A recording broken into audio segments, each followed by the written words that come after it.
Hi, my name is DelmarshaeWalker. Welcome to my channel. I hope everyone is doing great today. What I want to talk about in this video is some things that I have been seeing on social media, especially when it comes to challenges. Sometimes you might see a challenge and it might seem harmless or no big deal to you, but when you look at the bigger picture, it can be more to it than what it looks like. I'm sorry, my voice is going in and out. I don't have TikTok, but sometimes on Instagram, I'm able to see people TikTok based on what other people post on their stories. And so it's one challenge that I have been seeing where it would be a parent going to their child, asking them for assistance in fighting someone. It's like, oh, I'm going to go fight my neighbor. They have a daughter your age, and just in case their daughter jumps in, I need you to help. Or they have a son your age, and just in case their son jumps in, you need to help them. Like, I know I'm only getting I don't know where the TikTok started, like who started that trend or that challenge, or what was their purpose of starting that challenge. Sometimes, because like I know this world is good and evil, and sometimes I see things different than what someone else might see it as being harmless or being no big deal. But it's like, just say for instance, I wanted to do a survey, or I had some friends that I wanted to do a survey, and I was like, I wonder how many people would choose this brand over that brand. And then you might just put a survey out there, which is your favorite this or that, to kind of get a synopsis of what people may eat, based on the demographics and everything like that. I feel, my personal opinion, I feel like that is what's been done with social media. So sometimes a harmless TikTok or a harmless challenge or a harmless diss gets out there. And sometimes I'm on my level of thinking, I'm thinking, okay, are they doing that to see how many people will engage in it, how many people would do it, how many people would, would respond to it, how many kids would respond to it? And that kind of give them information to move to the next step. And the reason that I feel that way, and the reason, excuse me, that particular challenge I don't like is like I said, I don't know the full scope as each individual, so I don't know what conversations you have had with your kids, you are having with your kids, or you're kind of, oh, that was a joke, we don't fight. The reason I feel like that is because it was an incident here. I'm in Orlando, and a while back, and I would post the video down below so you can watch it yourself, just in case you haven't seen it. And here in Orlando, it was a 10-year-old girl. Her mother got into an argument with another woman, and it was a gun in the mother's backpack or book bag, and she threw it. Her daughter picked it up, pulled out the gun, and shot this person in the head and killed them. The mother's on charges for murder, as well as the daughter. So this happened, like I said, a while back. And now seeing these TikToks coming up where they're asking the question, come help me fight.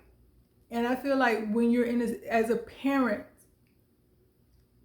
and you're in a situation, if you can't handle that situation, you're in a situation with another adult, if you can't handle that situation, don't ask your kids. Like I said, I know this is a joke, this is a challenge, it's something simple, but you have to understand the mentality of a child. It's not the same mentality as an adult. And when you bring up some of these situations, it's one thing if you're using it as a teachable moment. Hey, I'm seeing this on TikTok. What do you think about it? What do you think fighting is right? Because like I said, a lot of kids and a lot of adults don't have conflict resolution, but you never see a challenge like that. Hey, instead of fighting, let's do this. Hey, instead of fighting, let's talk it out. Where's that challenge? It's always something extremely dangerous, or something, I feel like kids, shouldn't be involved in, or that conversation shouldn't, or that joke shouldn't be with kids. And like I said, that's one of the reasons I strongly feel that way, because this child felt that she needed to help her mother. Her mother is fighting, two adults are fighting, and this child felt that she needed to pull out a gun and help defend her mother, which at no point in time that thought should have ever crossed her daughter's mind, especially at the age of 10. Two adults, it's not like her mother is getting jumped on and she's running in there trying to, help physically fight. But to get a gun and have no qualms about pointing it at someone in their head, to their head, and pulling the trigger with no childlike remorse or regret. So that's the things that I feel, that's why I have some problems with some challenges that I be seeing. And I feel like at sometimes every challenge isn't good to follow. And it's like, as a society, are we more interested in being part of the group? Are we more interested in, oh, I don't want to miss out on this challenge, or I don't want to miss out on this next big thing, so I'm going to jump in, with both feet, not even thinking about the ramifications of that situation. And sometimes I feel like, to be part of that group think, just want to run with the crowd. People just jump in and don't think about the whole scope of things, the full picture.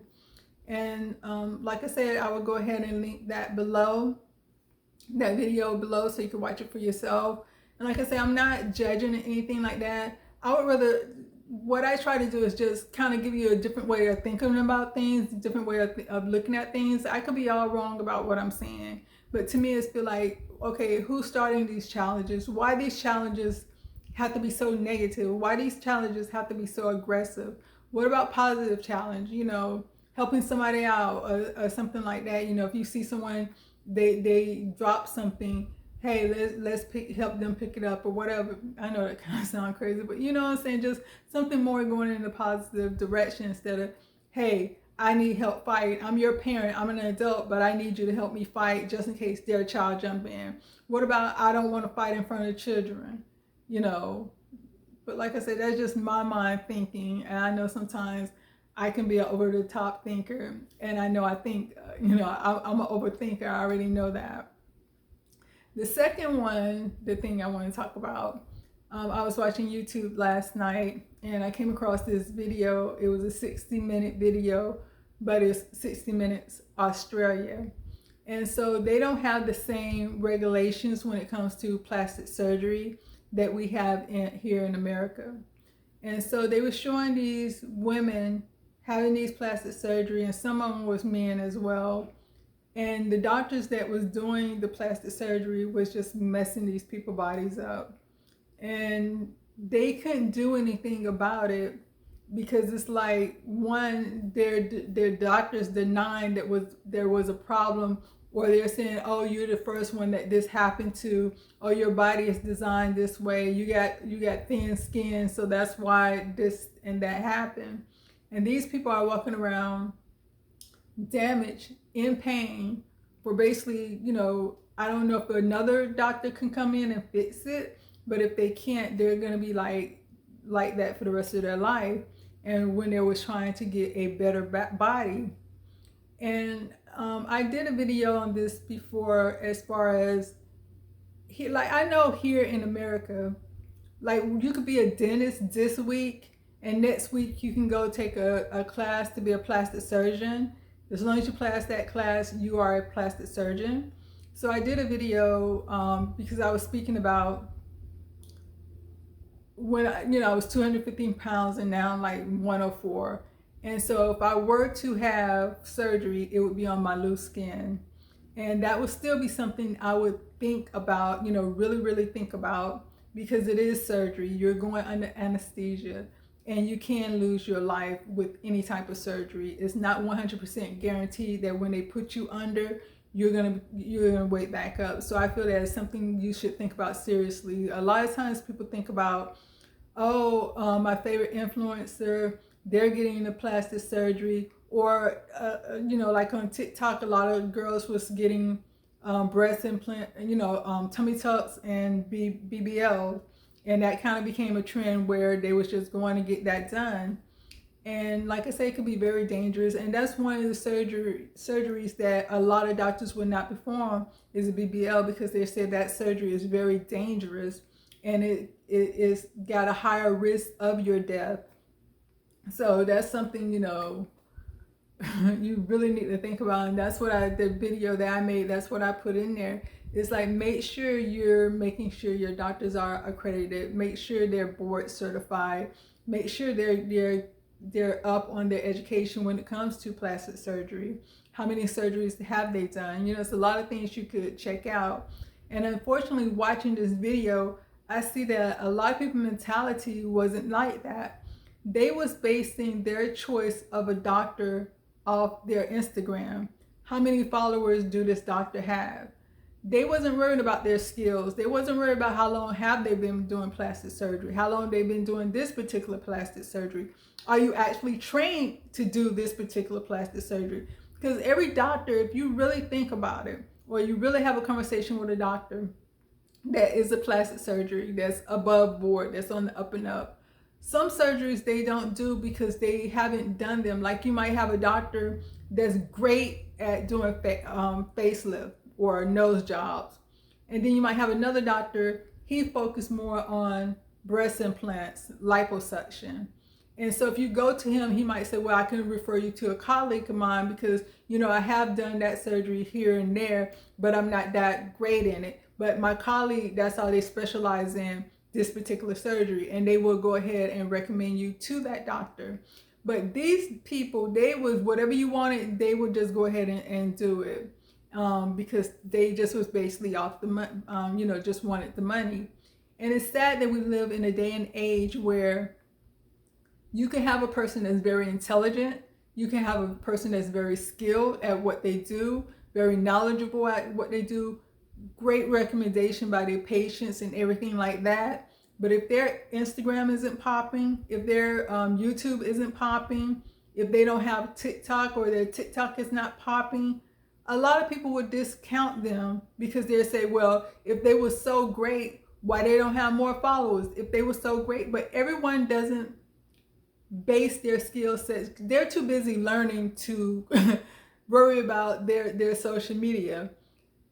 These doctors, they was putting more time in getting followers, having great pictures on their social media than they were on the actual surgery or their skill sets.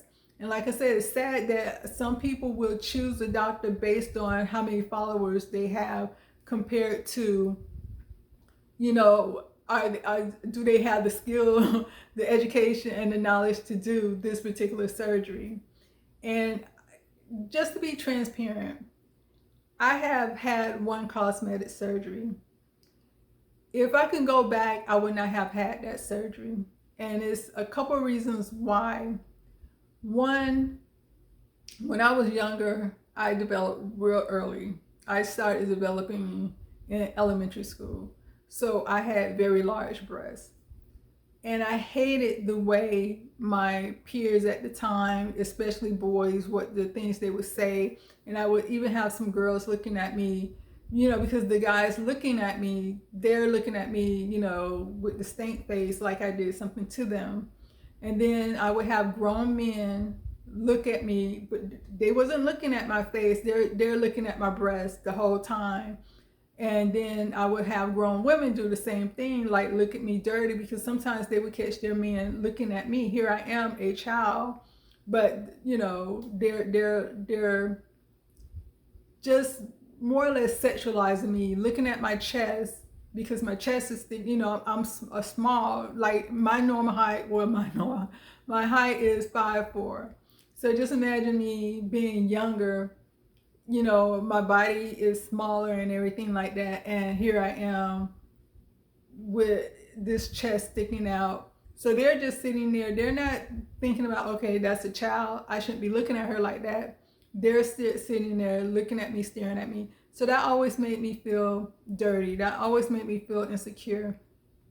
And part of that is because, you know, I mentioned before, I was molested when I was younger. And so having people talk to my breasts, not look at me in my face, but have a whole conversation looking at my breast the whole time, that made me feel insecure. Being in middle school and we had to dress out, we had to, we had to do track and field. So I'm out there running, everything bouncing around and stuff like that. It just made me feel so insecure. So when I was 17 years old, I had a breast reduction. And I wanted that done, not because of me, or not because I'm saying, oh, I want to have it done for this reason, this reason, this reason. I wanted it done because of other people, not other people telling me, but just how other people viewing me made me feel.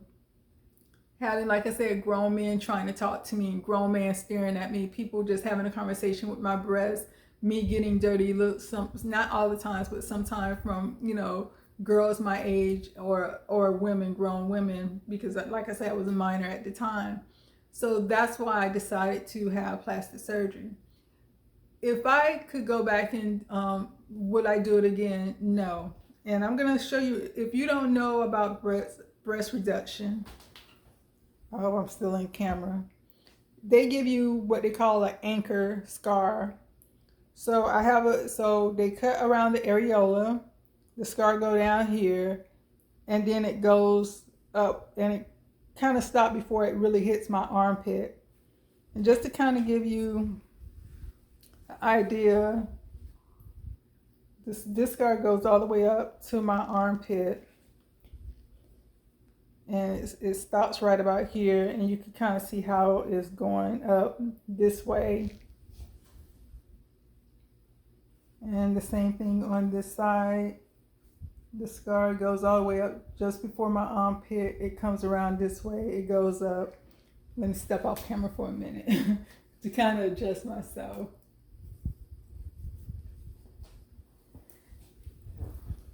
Okay. And like I said, it goes around the areola. So one of the reasons I would say that I said I kind of regret doing it is because I was 17. I'm still young. I'm not making the decision to have the surgery for the right reason. It was more about what other people thought or how other people seen me, more than it was about why I wanted the surgery, or if I even wanted the surgery. That's one reason. And then the second reason was because when I started getting older, I gained weight, and like I said, at my highest I was 215. Guess what grew back? My breast. So my breast was just as big as, well, bigger actually than they were when I was like in leaving elementary, going into middle school, high school. So it's like, here I am with scars on my breast. My breast grew back. I lost weight, and so I don't know if I would have ever had that surgery, if they would have been a little more firmer, a little more fuller, or do I have these breasts that I have now because of the surgery? And so my height, when I was at 215, I was wearing a 38 triple D. Now at this size, I'm at, I'm not exactly sure, but like the bra size I get is like a 34D. I might be able to do a C. I think I need to get measured again. I might be a 34C. So it's like they got back bigger, and then I lost weight. Now they're smaller, but I got scars. The only thing that I can say that was good that came out of that is when I did have the surgery, the doctor found a golf ball size mass in my right breast. But when they sent it to the pathology lab, they did tests on it. It was nothing. I don't know if that would have stayed in my body. Could it have turned into something, or would it have stayed nothing? So that's the only thing I can say that I think may have been good that came out of me having the surgery. But other than that, it didn't, because what I was running away from at a younger age, I still encountered that when my breast grew back. I still had guys just talking to my breast, One time I called a father and son. I'm feeling someone staring at me. It's a father and his son. They both just looking at my breast. So it's like whatever, I'm not going to say, I'm not one of these people be like, oh, I got this done at 17. Go ahead and get it done. No, it's very serious that you think about what you're doing, that you're making sure whatever decision you make that decision for you based on what you want to do. Not because it's the trend, not because everyone else is doing it and things like that. Like I said, with me right now, because when you think about the fitness industry, you think about the bodies that these women have. They have the breasts, they have the flat stomach, and then they have that nice butt. I don't have a butt. I've been trying to work out and get one, but my butt, I'm trying to do that mind muscle connection. I don't know what's going on. I'm gaining muscles other places, so you could tell I am working out, I am putting in the work, but my butt don't agree with the work I'm putting in. It's like it don't want to grow. But at no time did I ever think about, oh, I'll just go, if I have if I get the little skin taken care of, I, have fat transferred to my butt. That is something, I have no desire to do. If my butt grows, it's growing because I'm in the gym, because I figured it out, and we're in alignment now. My mind and my muscles are now in alignment when it comes to my glutes. That's the only way I'm gonna have a butt, but I have no desire to go have plastic surgery to get one. I would rather work for one and get it because that's how I feel, and I want it to be, the right size based on my body. And like I said, I'm not saying that to say anything against anyone who decides to have plastic surgery, because like I said, it all depends on what you want to do. As long as you're making that decision for you, as long as you're getting the right doctor to do, that's going to do his best to bring you no harm and to make sure you come up out of that surgery alive and not ended up, dying because you want to change some aspect of your body. So it's very important that, you make sure you choose the right doctor. Don't follow any trends, and don't, oh, my favorite influencer, they're doing this or they're doing that, so I'm gonna do it too. Oh, I'm going to choose this doctor because he has X amount of followers on Instagram and I know he's popping. And I know, all these pictures can't be wrong, but all those pictures can be fake at the same time. So, you got to make sure you're doing your job and doing the research that you need to do. And don't feel that you need to follow every trend that you're seeing on social media. Don't feel like if you don't do that trend, you're going to be left out or anything like that, because you're not. Sometimes think about why is it so popular? Why are these people doing it?